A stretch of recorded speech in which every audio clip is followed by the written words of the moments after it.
Hello and welcome back to our channel anime Prem. जैसा कि आप जानते हैं सोलो लेवलिंग का सीजन 2 खत्म हो चुका है और हमने सीजन 2 और सीजन 3 का लिंक डिस्क्रिप्शन में डाल दिया है, आप उसे जरूर चेकआउट करें। और आज हम बात करने वाले हैं एक ऐसी मानवा बेस्ड एनिमे के बारे में जो अब तक का सबसे बेस्ट मानवा है और इसकी स्टोरी लाइंस और फाइट सीन्स तो और भी खतरनाक है। अब तक तो आपको पता चल ही गया होगा कि मैं किस एनिमे के बारे में बात कर रहा हूँ। ये एनिमे और कोई नहीं, the beginning after the end है। इसके एपिसोड की शुरुआत में हमें एक सॉर्ड और एक किंग का सीन दिखाया जाता है और हमें बताया जाता है कि वो किंग काफी ज्यादा स्ट्रांग था और उसके बारे में कुछ ज्यादा डिटेल्स तो नहीं बताई गई है, लेकिन इतना जरूर बताया जाता है कि वो किंग बन चुका है जो कि काफी ज्यादा पावरफुल और स्ट्रांग है। लेकिन उसके बाद दुनिया में टेक्नोलॉजी काफी ज्यादा एडवांस हो गई थी और वर्ल्ड वार का सिचुएशन आ गया था और फिर काफी सारे एयरक्राफ्ट आते हैं और पूरे शहर पे बम बरसा देते हैं। तभी किंग को ये रियलाइज होता है कि वो काफी ज्यादा स्ट्रांग हुआ करता था पर अब नहीं है, जिसके थोड़ी देर बाद वो अचानक से बेहोश हो जाता है और उस किंग के अंदर से एक आवाज आती है कि जब तुम्हारा अगला जन्म हो तो तुम रोशनी की ओर जाना।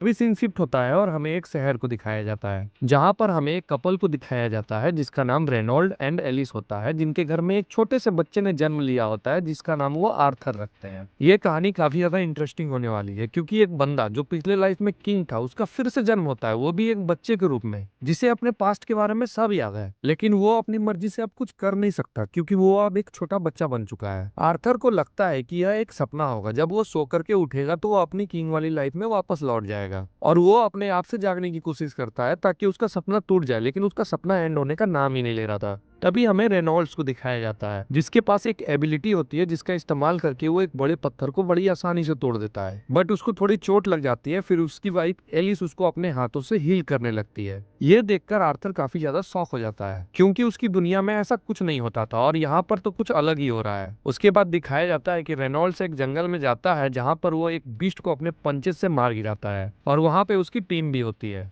फिर हमें दिखाया जाता है कि रेनॉल्ड्स अपने घर लौट आता है, लेकिन उसके हाथों में बहुत सारा खून लगा हुआ होता है और उसके पास अपने वेपन्स भी होते हैं। तभी आर्थर सोचता है कि इस दुनिया में सभी के पास अपने हथियार हैं और कुछ मैजिकल एबिलिटीज भी, और वो यह भी सोचता है कि जब वो बड़ा होगा तो उसके पास ये सारी चीजें होनी ही चाहिए। तभी एलिस आती है और आर्थर को सुलाने लेके चली जाती है और एलिस उसे बड़े प्यार से सुलाने लगती है। तभी आर्थर अपने पिछले लाइफ को याद करता है जहाँ वो चैन से सो भी नहीं पाता था क्योंकि उसको हमेशा यही टेंशन लगी हुई रहती थी कि उसके ऊपर कहीं से और कभी भी अटैक हो सकता है। और आर्थर सोचता है कि शायद ही उसे उस दुनिया में ऐसी चैन की नींद नसीब हो पाती। कुछ समय बीत जाता है और हमें दिखाया जाता है कि अब आर्थर अपने घुटनों पे चलने लगा है। फिर वो एक मिरर के पास पहुंचता है जहां पर वो अपने आप को पहली बार देख रहा होता है और सोचता है कि मैं तो अभी भी बच्चा ही हूँ, मैं तो बड़ा हुआ ही नहीं। फिर उसकी माँ आती है और उसे सुलाने के लिए लेके चली जाती, लेकिन आर्थर पर्दे से लटकते हुए बाहर आ जाता है और घर में घूमने लगता है और घूमते घूमते हुआ एक बुक से भरे कमरे में पहुंच जाता है। आर्थर को एक चीज तो शुरू से पता होती है कि नॉलेज ही सबसे बड़ा हथियार है। फिर आर्थर वहां से एक बुक को निकालता है और पढ़ने लगता है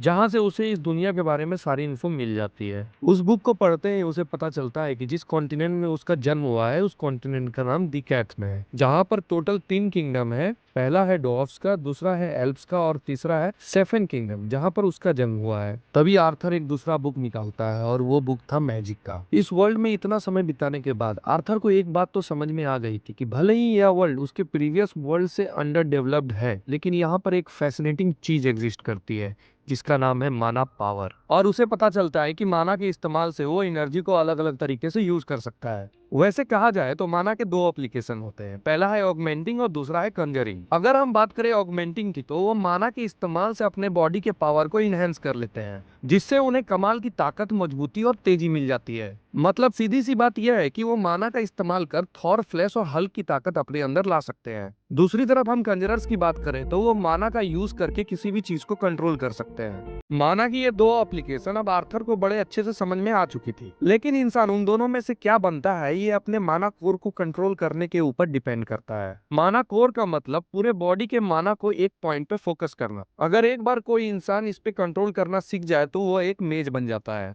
फिर आर्थर ट्राई करता है फोकस करने की और वो अपनी पिछली जिंदगी को याद करता है जहाँ पे यही सेम कॉन्सेप्ट था जिसे की कहा जाता था। और जब आर्थर फोकस कर रहा होता है तभी उसकी मम्मी आ जाती है और कहती है तुमने फिर से पैंट में पोटी कर दी। तभी आर्थर मन ही मन कहता है कि ऐसा कुछ भी नहीं है, मैं अब बच्चा नहीं हूँ। लेकिन वो एक बार चेक कर लेता है और वो देखता है कि उसने सच में पैंट में पोटी कर दी है। तभी आर्थर सोचता है कि यह शरीर सच में एक जेल की तरह है। फिर तकरीबन 2 साल बीत चुके होते हैं और उसकी मम्मी नोटिस करती है कि उसने आज तक आर्थर को मुस्कुराते हुए नहीं देखा है। उसके बाद हम रेनॉल्ड को देखते हैं जो आर्थर को एक लकड़ी पकड़ाता है और आर्थर उसे तलवार की तरह स्विंग करने लगता है। ये देख एलिस को बहुत ज्यादा गुस्सा आ जाता है। वो सोचती है कि उसके बच्चे को ये क्या सिखा रहा है। अपने पिता को माँ से डांट खाते हुए देख आर्थर समझ जाता है कि मैरिज के बाद इस दुनिया में औरतें ज्यादा डोमिनेट करती हैं। जिसके बाद एलिस आर्थर को मार्केट लेके जाती है और उसे मार्केट जाके बहुत ज्यादा अच्छा लगता है, जहाँ वो अलग अलग वेपन्स देखता है और नई नई चीजें सीखता है और इस दुनिया के बारे में उसे नई बातें जानने के लिए मिलती है। और वहाँ वो अलग अलग लोगों को देखता है कि वो अपने मैजिक का इस्तेमाल कैसे करते हैं। लेकिन एक बात जो उसे काफी ज्यादा अच्छी लगी थी कि उसके माता पिता उसका काफी ज्यादा ख्याल रखते हैं। वो इस फीलिंग को कभी महसूस ही नहीं कर पाया था क्योंकि पिछली लाइफ में वो एक अनाथालय में पला बड़ा था। फिर एलिस नोटिस करती है कि उसको बाहर जाना और वेपन्स देखना बहुत ज्यादा अच्छा लगता है और वो अपने डैड की तरह बनना चाहता था। लेकिन एलिस ऐसा नहीं चाहती थी। वो चाहती थी कि आर्थर शांति से अपना जीवन जिए। एक दिन आर्थर अपने पिता को उसकी पावर यूज करते हुए देख रहा होता है और रेनॉल्ड अपनी पावर का इस्तेमाल कर कुछ पत्थर को उड़ाता है और नीचे गिरा देता है। तभी आर्थर सोचता है इससे अच्छा तो वो सारे पत्थर को अपने हाथ से ही उठा लेता। फिर एलिस बोलती है कि अब तुम अपने डैड की असली एबिलिटीज को देखोगे, जिसे देखने के बाद आर्थर हैरान हो जाता है क्योंकि उसके पिता काफी पावरफुल ऑगमेंटर होते हैं। यह देखने के बाद एलिस आर्थर को सुलाने के लिए लेके जाने लगती है, जिसके बाद वो बुक्स पढ़ने की जिद करने लगता है बट उसकी माँ उसे मना कर देती है। जिसके बाद वो एक क्यूट सा फेस बनाकर अपनी मॉम की ओर देखता है और एलिस कुछ नहीं कर पाती है और वो उसे थोड़ी देर के लिए बुक पढ़ने की परमिशन दे देती है। फिर आर्थर अपने माना कोर की प्रैक्टिस करना शुरू कर देता है और वो कहता है कि 2 साल से वो इस चीज की प्रैक्टिस कर रहा है और फाइनली उसे अब ऐसा लगता है कि वो सही से कर पा रहा है। और हम देखते हैं कि जब एलिस और रेनॉल्ड घर के बाहर होते हैं तभी उनके घर में एक बहुत जोरदार धमाका होता है और रेनॉल्ड जल्दी से जंप करके अपनी वाइफ को किसी तरह बचा लेता है, लेकिन उसकी पीठ पूरी तरह जल जाती है। लेकिन इन दोनों के दिमाग में बस यही बात चल रही थी कि क्या पता आर्थर सही सलामत होगा या नहीं। और वो दोनों जल्दी से भागते हुए घर के अंदर आते हैं और जब रेनॉल्ड घर के अंदर आता है